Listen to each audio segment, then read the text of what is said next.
Hello, everyone. Welcome to Leaders Legacy. I'm your host, Varsha Sarkar. And in today's episode, our topic is the future of global talent mobility. Today, we have as a guest Mr. Prosenjit Mukherjee, who is the CHRO at SRKay Consulting Group. Hello, Prosenjit. Welcome to our show. Thank you so much. So, how has the concept of talent mobility evolved over the years, and what factors are driving this change? Okay, so talent mobility, it's a very big concept actually. Uh, it involves into global talent exchange to how organizations are locally enabling talents in various factors. So before we discuss that, I'll give a background. We had COVID, right?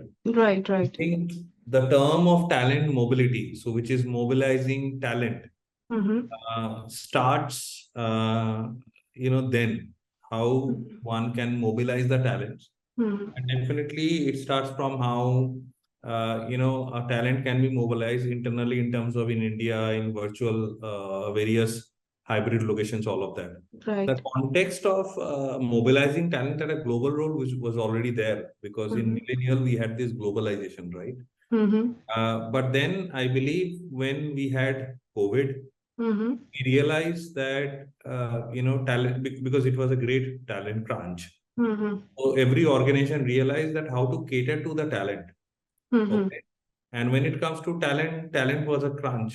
So how to do about it? I mean, what are the ways that we can mobilize the right talent, right pool, cater mhm, to the client need, cater to the organization need? mhm, And there the real meaning of mobilizing talent comes in play. So from utilizing the tier 2, tier 3 cities talent, uh, creating remote workplace models. Like there are various of workplace models now, and mhm, every day there are new inventions, new systems, and all of that is coming in play. I think that's where the talent mobility, mobilizing talent comes. mhm, Okay, which has always added on, starting from globalization structure, starting from, there are organizations which are playing a role of a GTX, which is Global Talent Exchange Program, right. culture orientation. The companies are doing cross-cultural orientation terminologies. There are companies like we are a GCC company. In our organization, it is very important being a GCC center that we have an offshore center that we built, Mhm, and the offshore resources are kind of always been in touch with the onshore people, which is mhm, the parent company sitting in US, UK, other sectors, right? In foreign countries. right. So talent, mobilizing talent from India to outside, from there to here is one of the key role, especially in the IT services or the GCC organizations are doing. And Mhm, global talent exchange is one of it, right? okay. Another important factor, as I said, that COVID happened because Yes. earlier it was if you're operating from Pune, Bangalore, Delhi, Mumbai, Mhm, are in a IT sec park, right? There are okay. like 8 IT tech park in Pune or 10 in Bangalore, so and so forth Mhm, in Calcutta. So mhm, you can probably cater to the talent which is there in the city, which is mhm, of course. But when that COVID happened, everyone was like a spot, right? People have left, people have moved into their city, they have mhm, moved to different places and all of that. And then there is a huge demand of skills, mhm, cost, availability, all of that comes, mhm, and it took a hit of the companies. And then there are great resignations happen. So many things mhm, has happened. If you really look at a flow, initially it was a crunch. Then organization were thinking how we can evolve from the crunch to mobilizing the talent. mhm, They started that hybrid work location policy, right? of That course. hybrid structure was there in many companies, like many industry, like IT being one of the major, Mhm. the work from home model. But it was not Very pertinent for prominent. all. It's very promising coming for all the companies, right? Right. Till Yeah. today, when we speak, and then on IT majors, which said that, okay, come back to offices, there are Mhm, companies who have, who still, including us. I mean, we still decided that, okay, 65% of the populations are still working from home. Mm-hmm. Because we understand the demographics that they are already working, the cost that they are already living, and Mm-hmm. then they are moving from their own hometown to probably coming to Bangalore or to Pune or any of tier one cities. There's a huge cost for them, and it's again, it is not a flexible model. Okay, Of so course. we decided that okay, how we can create a flexible model. I think organization that way have mobilized the talent Mm-hmm. a flexible model. So if I have to jot down what are the various factors which actually helped mobilization, one is globalization.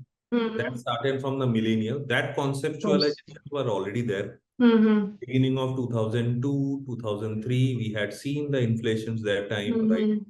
Mm-hmm. When the new mobile phone has launched, the Android and all of that, right? Then and there, the millennial concept of it, right? Mm. In our initial phase of career, what we have seen is the globalization culture. The Right. world is it's one place, one earth kind of concept was there also 20 years. Mm-hmm.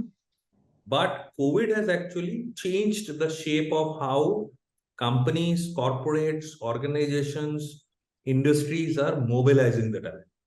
Right. So they kind of adopted, the companies have adopted themselves to be more flexible, more employee friendly, incorporated a lot of benefits in place, right? Mm-hmm.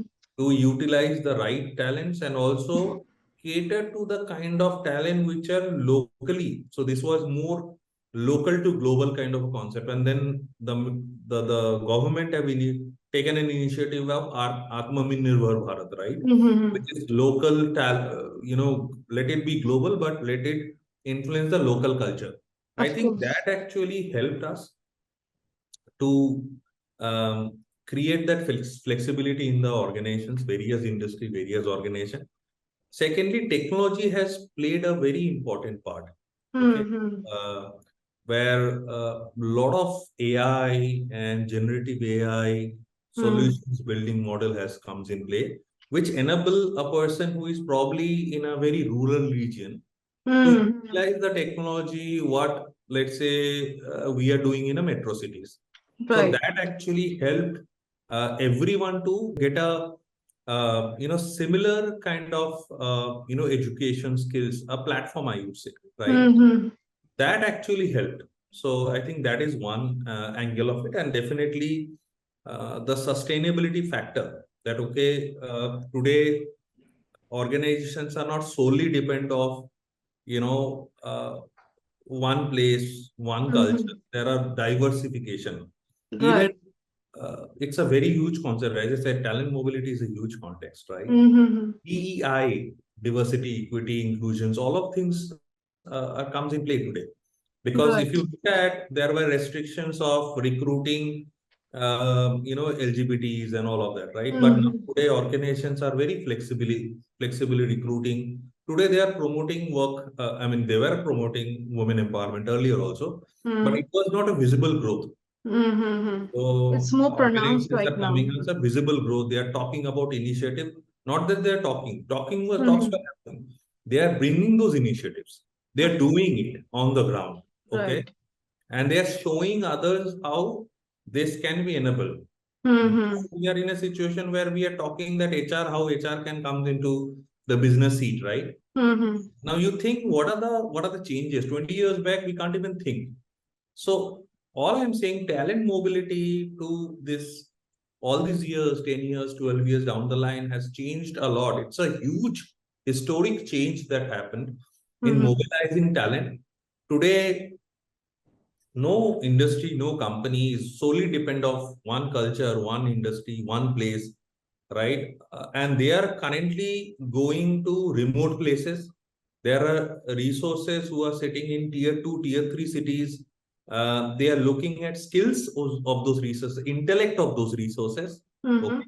And since we have YouTube and internet, and you have whatnot, IoTs, and you have AI, a guy sitting at a village is equally rather more flexible, more talent, bringing a lot of diverse approach, intellect to what a person is coming with a lot of ambient support. Correct? You're getting my point. So Right. that's something which is creating a healthy competition.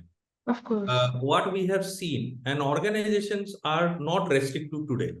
Mm-hmm. Currently, there are companies who are not recruiting. Like if I had to talk about SRKay Consulting Group, let me share what we do. Mm-hmm. At our company, we have 45% female strength in India. Mm-hmm. At Malaysia, we are 62% women in Hmm. strength. We have one of the senior, female employee who is managing as an entrepreneur. She is one of our marketing director, right? Mm-hmm. And we are in a constant push of bringing the key roles into women. And Mm-hmm. today, not just us, all the leadership understand that women are more diverse. They come with a lot of business leadership concept, right? The shakiness of, why would we have certain percentage of women in real sense is not making sense today. So that Mm-hmm. means organizations are thinking openly. Second is that recruiting, not just education, but on a skill-based program. So whether the skill matters the most. So I think organization today, if you really look at currently, they are not actually recruiting for only on based on education. For example, us, we never recruit. We have stopped recruiting on education. Okay. So do Yeah, you if like there is a taking client that talent? requires, Do sorry, you yeah. taking talent that looks promising and maybe train them in-house for a particular skill? Yeah, so I'll come back to that. So Mm-hmm. first of all, for us, important is skill. Skill Mm-hmm. is important. So whether that person is currently possess correct skill or not, right? Mm-hmm. Whether that person possess the correct experience, if there is an experience or not. So relevancy is important. Second is that, like many companies, we run an academy, we say Mm-hmm. class academy, continuing learning as a services, wherein we have an internal pool of leaders, team leaders, project managers, HR resources, trainers, L&D folks, where we have created a very vast agile program where Mm-hmm. we train fresh engineers. So we have a Mm-hmm. ODC, Offshore Development Center, or a technology hub or a development hub at Surat. Why it has been named as development hub is because month on month, year on year, we are producing about 300 to 400 engineers. Okay. Okay. And that means those engineers are coming just out of the college. Mm-hmm. We have 30 days, 15 days, 30 days, 60 days, 90 days, 180 days, 360 days kind of program. Each curated, and we follow a very scientific learning approach called metacognitive induced learning techniques, MIL, Okay. which is, which been written in Harvard research and all of that. Mm-hmm. So, and we bring in a lot of experts from Microsoft and a lot of experts from various fraternity to groom these resources. And Okay. these are the people who are coming just running out of the college, just pass out from the Mm-hmm. college. We not just mentor them, coach them. I would not say teach them. I would say Mm-hmm. train them, mentor them, coach them on technical abilities, on technological abilities, Mm-hmm. but also we coach them, mentor them, guide them on behavioral attributes. Mm-hmm. That's extremely important important part that we do. This center is in Surat, uh, Mm-hmm. and we have resources here where we groom them, take them to an independent contributor role and an individual contributor role, right? Mm-hmm. And and then we take them to the ladder. So this is one of the approach that we do. We have hundreds of best practices, but this is something which I would like to highlight because Mm-hmm. this actually give us a more than 300% ROI. I would say 360% of ROI, because you think we are recruiting talent at a fresher level, Mm-hmm. right? And then we are grooming internal talent. So one is that the company can save the cost of recruiting experienced resources and spending the money. Wherein what the company is doing, the company is actually creating a huge row of motivation, inspirational platform where getting freshers, Mm-hmm. pay them well in the market scenario. We pay far above Okay. the what the entire Gujarat markets pay Uh-huh. in terms of stipend, right? We That's pay pretty amazing. well. Yeah, we pay pretty well. Then we put the context, right? Because see, our context was very different. We are looking at getting those fresher engineers within about 6 months to 1 year time as a experienced engineer. Mm-hmm. And definitely while we do that, we know that we are going to get a more return on that. One Right. is that the associate stability would be higher because we are putting a lot of learning initiatives for them. We are creating technical certifications for them. We are Mm-hmm. giving them onshore growth opportunities. We are taking them off sites. We are grooming their skills. We are ensuring that educations, whatever their completion, internal educations gets completed on time. We are assigning mentors, buddies on behavioral program. Today, it's like a completely campus to corporate, and we are successfully Mm-hmm. doing so. Now, these Right. are the resources who are dealing with very high level, critical, complex client projects. Mm-hmm. Okay? And they are delivering, and that's the reason we are growing as an organization. We are a Deloitte technology fast company to work with, top 50 company to work with. We have become Deloitte technology fast 500 company to work with. We are one of the 150th highest ranked company in India Mm. by the Economic Times and Financial Times. We are one of Asia's fastest company to work with. Top out of top 100 companies we have been ranked. Reason is because the resources that we recruit, has a legacy. Definitely Mm-hmm. because of our parent company, Sri Ramakrishna Exports and their legacy, their values, their culture. Because when we onboard resources, we ensure the culture, the values, the connections comes in play. So that is also a part of talent mobility. You can say it is one of the practices, but we do a lot of things. It is one of it. So, Like you said, Prosenjit, what would you say are the key benefits of global talent mobility for both employees and employers, and how do you think that these benefits can be maximized?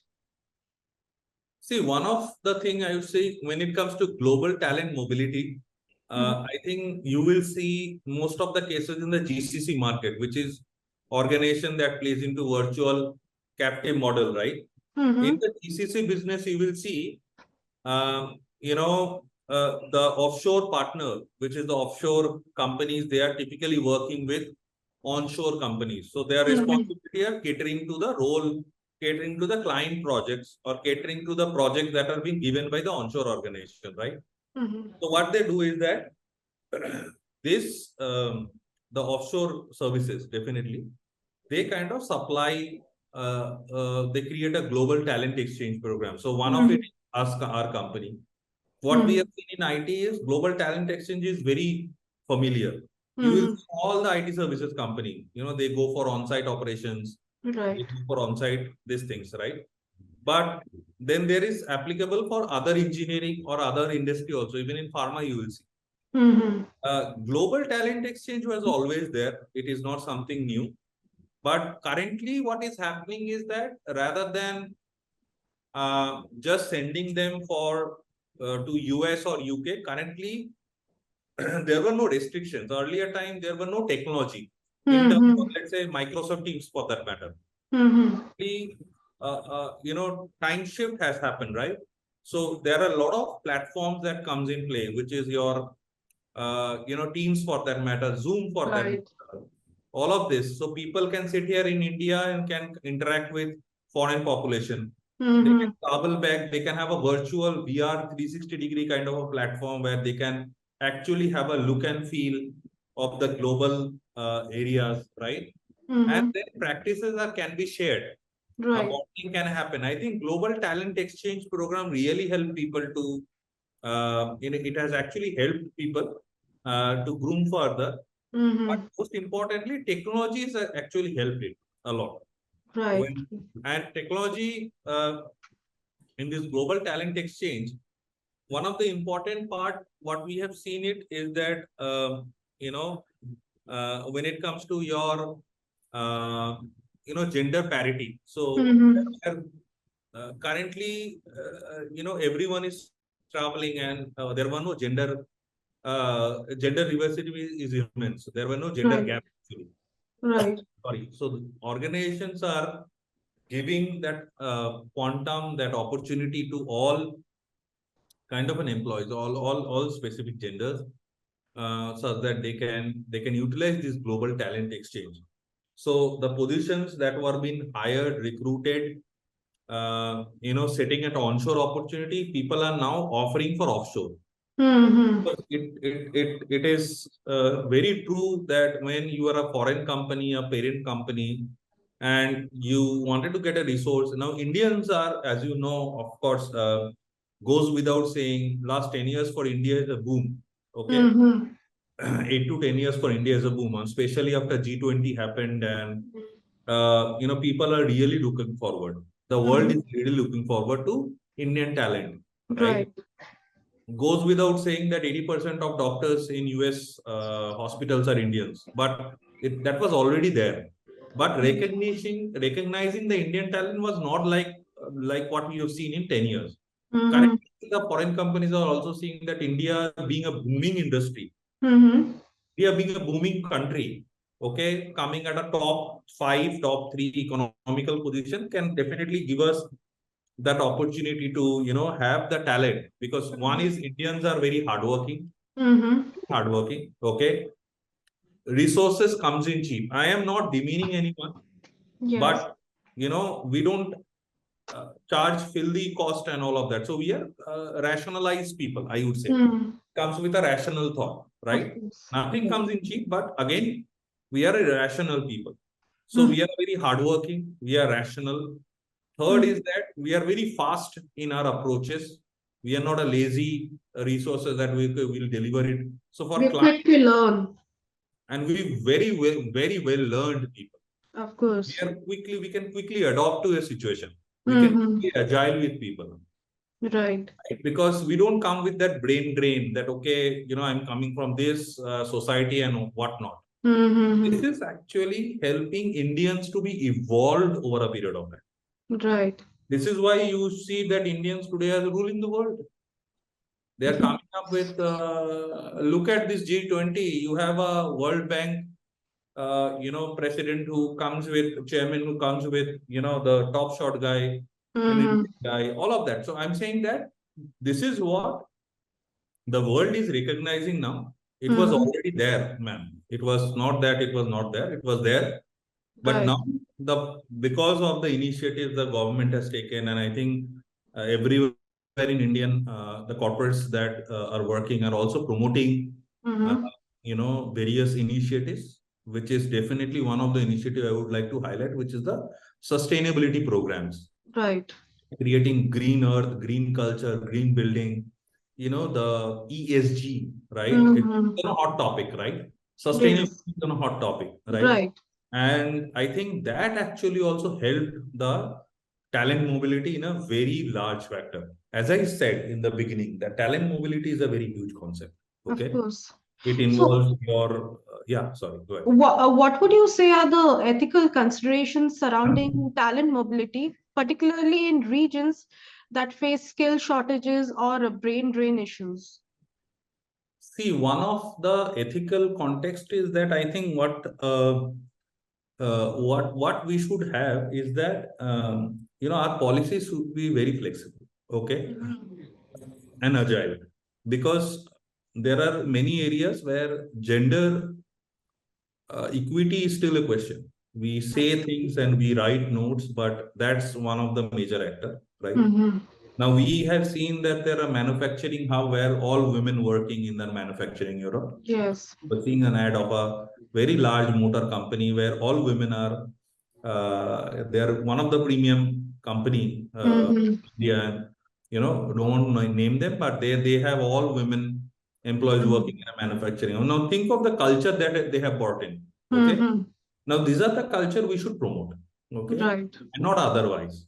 Now, there are many companies who are not driven by best practices, culture, and Mm-hmm. more of an autocratic kind of a situation. It's something which I felt that it should change. Okay, number one. Number two is that I think new ideas, new thought processes should be encouraged. Okay. Right. Um, youngsters, especially millennials, they have been termed as they are very erratic, irrational, comes with a very high-paced, high-paced mind with a not a very suitable, plan. I would think otherwise. We are a company where we have one of the most junior person. I mean, age-wise, of course, youngest fourth generation entrepreneur is one of our director, right? Okay. Right. So we believe in that, right? There's so people who are gray hairs like us who will be in the support and let the young guys comes in play and run the show because they are coming up with that agile, with that powerful, strengths and physical ability, right? And the sync of being a physical, mental, thoughts, abilities with a matured brain is an immense powerful game. Right. Okay, that adoption needs to be there, and this is second and third is skill gaps are still constrained in various parts.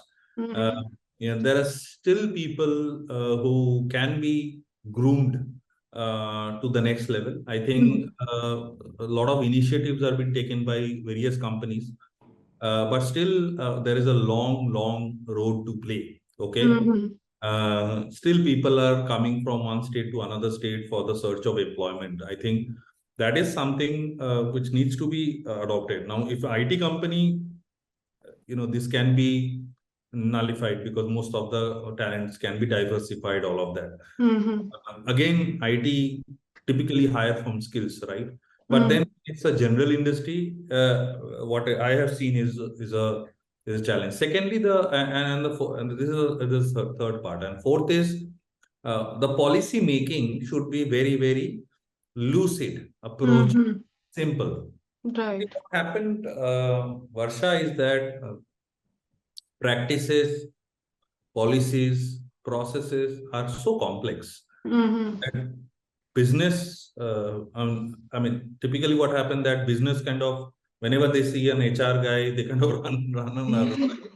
Because what happened that, okay, this guy will come with a lot of complexities and business challenges and, मेरा तो, मेरा तो band बज जाएगा, I'll suffer, right? And that's why they don't really get along with a CHRO. They typically get along with someone who is good at financial dashboard, CFOs and all of that. You will see a CEO kind of get along because the reason is CFO brings them the what they want, right? What is Right. revenue and all of that. So that is important is that HR guys also, in fact, all the policy makers, that's why I said HR. It's important that they make simple policies, which is business relevant. Many a time we come across with 10 different initiatives because there are hundreds of partners in the country and hundreds in outside, right? I will do this for you. I will do that for you. There are 10 policies in mental health. There are 20 in this thing. There are 15, gymming equipment and whatnot, right? Now, what happened that new initiatives, new bringing, new practices, all good. But what needs to be there is what is my business relevance? What is approachable, adoptable? Adoption is very important. Okay. Right. When you approach, you should also adopt. Okay. And you should also implement. So approach, adopt, implementation. Successful implementation is required. How it can be possible? You make it simple. Right. So approach, adopt, implementation is linked with directly simple approach, which is simplistic thought process. So you make it simple, you make it lucid, you don't get into too much of jargons and all of that, right? I literally hate jargons, HR jargons. I never. Same here. Yeah, I'm more of a Indianish Hindi, bolne wala, Bhartiya banda. So I literally don't get onto that, language. I don't understand. I come across 20 years of career. I don't understand this. So my point is very simple. Make the simple approach. Make it what is important for business. Right? And enable the policies in line to business growth, not outside. Or else you will be sitting in a North Pole and business will go sitting in South Pole. You will never match the expectations. Right. Okay. And you are not helping. Today, policies and practices should be an enabler. Mm-hmm. It was not happening a few years back. So that's something which is a radical change is happening now in the mindset of people. Yeah. So, Prosenjit, what are the emerging markets and industries that are expected to have the highest demand for global mobile talent in the upcoming years, you think? See, first of all, technology is definitely number one. Mm-hmm. So if I have to really look at it, technology is one of the angle which is their global talent. E-commerce is one we have seen a great growth. Mm-hmm. Okay. Pharma, logistics, more of Mm-hmm. more or so same, right? Airline, we have seen growth, a lot of flexibility, a lot of things that has been changed, right? And it all depends on the technology. Mm-hmm. So global talent mobility is also depend on the adoption of the technology. Again, Mm-hmm. technology which is simple, Mm-hmm. technology which is relevant, technology which is give solution to the issue. Right. Today, the world is not bureaucratic. Mm-hmm. Let the diplomacy and bureaucracy be in a part of government. Corporate doesn't need that. Of So course. even you are a Fortune 500 company and you still maintain that legacy and bureaucracy, right? And with your existing overheads, with your existing clients, you may be growing, all of that is fine.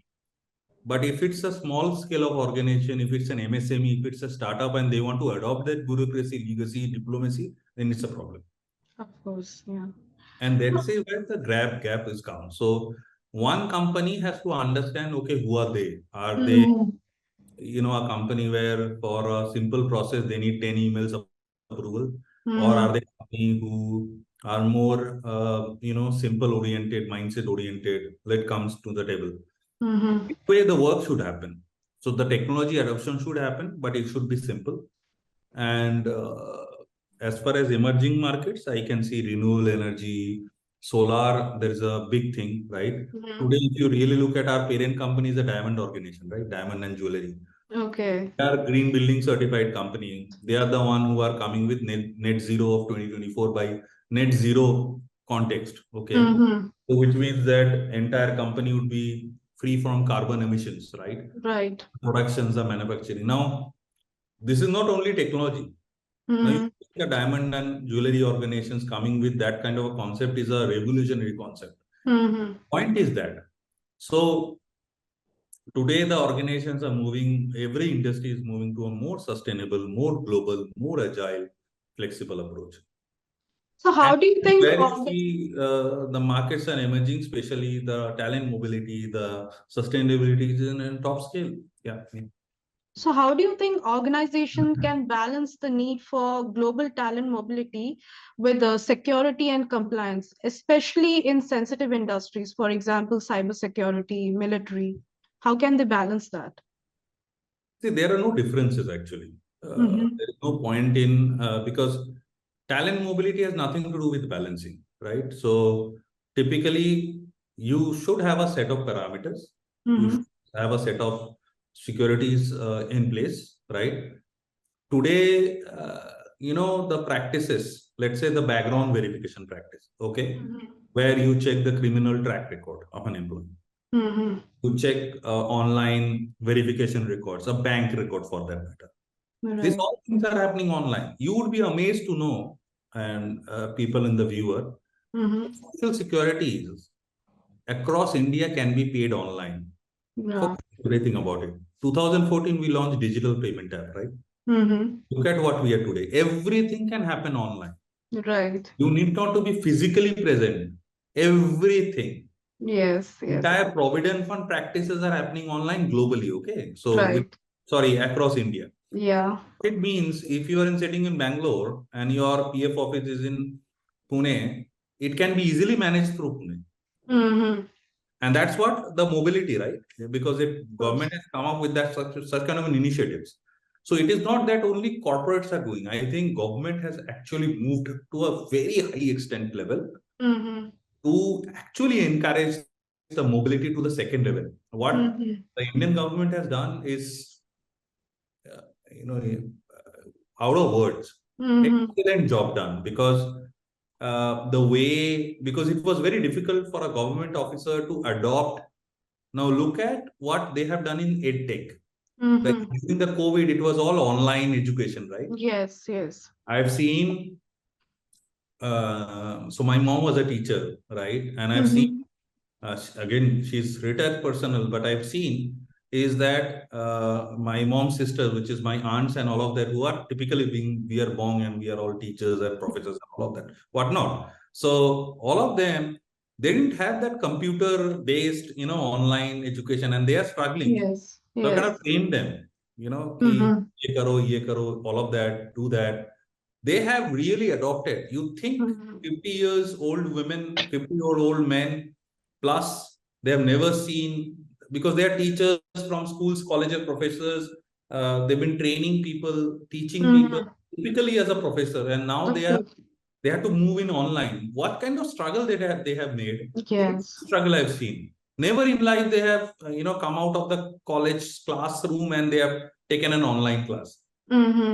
right? And I have seen in my family the kind of struggle that they have, and my time was all spent on training them of Yeah. how they can take a online class, and they are expert today. Now, Right. these are the people who are our parents, who are our generation above. Mm-hmm. They have shown that okay, it doesn't matter that whether you. So this is a talent mobility, right? They have mobilized their own talent to a next level. Of course.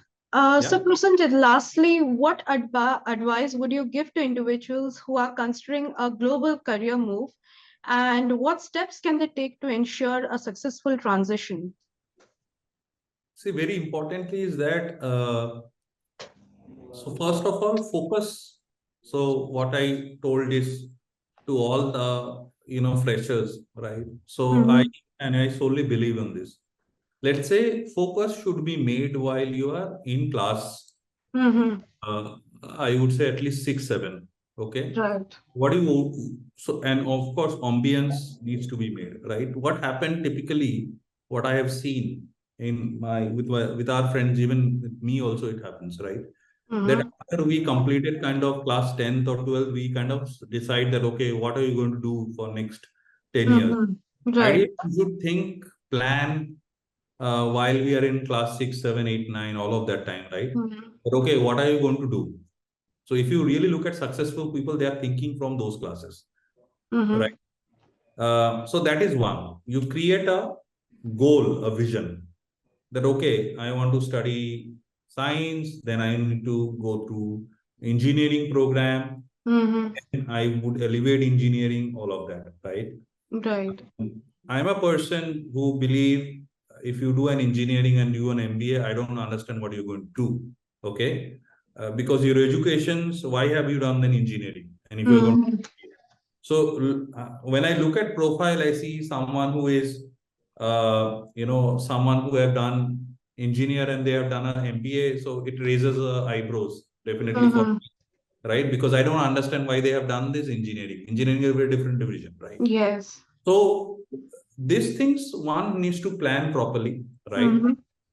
And while they are in studying, they should look at available opportunities. Today, LinkedIn is a very strong platform where Mm-hmm. a lot of senior HR leaders, many of my friends are giving advices. Those are all free advices. Mm-hmm. And this is an immense, pride when I say that you think these are the guys, these are top HR professionals, these are sharing their LinkedIn top voices, their Mm-hmm. thoughts, they are coaching people, they are sharing global practices to Mm-hmm. people free, right? In a way. So the freshers, the juniors, people who are budding, people who wish to grow, who wish to learn Mm-hmm. things, global things, they should really follow and learn, right? Because they would have been spending lakhs and whatnot, crores of money Yes. in programs to pay. But I think I really cherish this platform, these social media platforms where leaders are coming in because they are doing nation building job, right? Yes, definitely. When I say free, it is not that, I mean, at least they are utilizing their time. And these are not, Mm-hmm. right? CHROs and CXOs. So they are bringing those thought process. So you follow them, learn from them. So that is one of the good medium. Secondly, do a well thought research on applicable studies, applicable program, applicable skills based on the experience you build. It is very important for someone who is in the college, in the class, as I said, to focus on goals. Also to focus when I am college, what I'm going to do in next 5 years plan. Right. When I interviewed a fresher, one of the first questions which I was asking for last 12 years, 13 years, I'm 20 years plus in the career, right? And 40 year plus in my age. So when I am asking these questions, I ask this question. This is one of the most common question that all HR ask. What are you going to do in next 5 years plan? Or what are your focus for next 5 years? All of them. Yes. Because they would like to see the focus, the goals of that individual, what that comes along. This Right. question doesn't come just a fancy question, right? Mm-hmm. Now they were trying to evaluate the focus of that individual. So one should plan the focus pretty well. Mm-hmm. And just doesn't come out a nascent question that I would like to sit in your chair. That is obvious, right? So what is your plan? You have to, if someone has to say that, how do you want to sit my chair? That there is no plan. So this is Right. pretty obvious answer we have also received. So one has to plan, one has to do a lot of research. Social media today is one of the greatest tool. Okay. Yes. And typically 80% of the population that I've seen are in LinkedIn, they approaches leaders of job hunt. Do you have a job? I'm applying for a job. All of that. But learning abilities, learning agilities, interest in learning are very less. Yes. What it should be otherwise. If you do not learn, how are you going to expect? Of course. If I you do think not an know, individual should always be learning, no matter what age. absolutely. Secondly, you should also show what you have in you, right? I mean, why Yes. would anyone would give? Because see, the world is not moving on just an education. As I said, Mm-hmm. that education is today, in a way, it's not primary. I'm Mm-hmm. not assuming that as a secondary. Skill is primary for sure. Right? Yes. Today, if an individual has been hired, the evaluations of that individual purely based on the outcome of that individual that brings into the table, right? It's not Mm-hmm. that individual what education that comes into play. I've seen guys who have studied in IIM and IITs, they have failed miserably. We have hundreds of examples of a lot of startup founders, a lot of individuals. So education and coming from top colleges are also not making you successful by default. You Mm-hmm. try hard. And everyone, every founders, every entrepreneurs are trying their life hard to get to what they want. So again, they are enhancing their skills, their capabilities, their agility to the next level. So Right. these are the things one should focus. That you should come with a learning mindset. What are you going to offer? You should share. What are the just don't become a job hunter and approach people. Mm-hmm. Try to see what you have to offer the most. Try to learn from the society, Mm-hmm. do a lot of thorough research and development, research work on the role that you used to play. First of all, most importantly, you should plan your career structure diaphragm. Mm-hmm. So you should have a plan A, plan B, plan C. Okay, if I Yes. do this. So if someone asks you, see the people who are really successful in today's life have a routine guy. Mm-hmm. I'm telling you, they wake up in 5 a.m. in the morning. They know exactly their routines are, right? Yes. Utilize, form a routine. Right. Netflix is not going to save you. Of So course. that's what I mean. Yes. I don't want to term this word, but again, Mm-hmm. nothing, No, it makes sense. different with, yeah, against anyone. But I'm saying that you should, so everyone who is a Mm-hmm. budding engineer who want to career, hard work and hard work and hard work. Because I remember I've been friend with a lot of people and, there was one founder who I follow a lot. I again, don't want to name. He said a word in LinkedIn and he been backlash like anything that he said that when you're a 20-year-old guy, you like work for 20 hours and people are like backlash coming in Uh-huh. labor laws and whatnot. So the point was very different. The point was that when you're a 20-year-old, give your best shots, give everything. Yes. See, it is not about always 9 hours, 8 hours, Mm-hmm. it is about whether you have a learning agility. If Yes. you grow, this market is hugely competitive. Today, at the age of 40, 50, 60 years of guys, they are really, why do you think people like senior HR leaders, senior business leaders are getting into conferences, getting into discussion, Mm-hmm. learning from each other, using the generative AI, talking about chat GPT a lot, Mm-hmm. try to implement a new practices because they're still learning. The Mm-hmm. objective is that the entire industry, the entire world is learning. Right. Here, if there is any shakiness that, okay, why would I learn? Especially when you are in a young age, you have Mm-hmm. a lot of things to deliver. You are Right. healthy. First of all, you are physically very fit than compared to Mm-hmm. 40 year plus, right? Yes. You can give your best shots. You can form a routine, and Mm-hmm. if you can do a put of hard work in that age, Mm-hmm. in that case, your benefit would be triple, 4 times higher than one who is already there in that role, right? In Yes. a 40 year. So a 20-year guy would be double, triple successful than a 40-year guy who is already successful today. So this is something which our parents, our forefathers, they have never trained us because they built on a loyalty. Their loyalty was Mm-hmm. more onto family for. But today the world has changed. The Right. work is more me, my learning, how I can evolve, what I can deliver, how I can build the nations, what Mm-hmm. I'm going to deliver. This is something which we uh, are teaching to our offsprings, our Future. successors, right? So they Yes. clearly learn and they should adopt and they should give their best. Yeah. Yes. Thank you, Prosenjit, for this enriching conversation. It was very insightful. You journeyed us through the shifting landscapes of work and the dynamics of a connected world and the importance of it. So, this concludes our today's episode. Thank you so much for joining us. Till then, like, subscribe, and follow our show, Leaders Legacy. Have a great day ahead.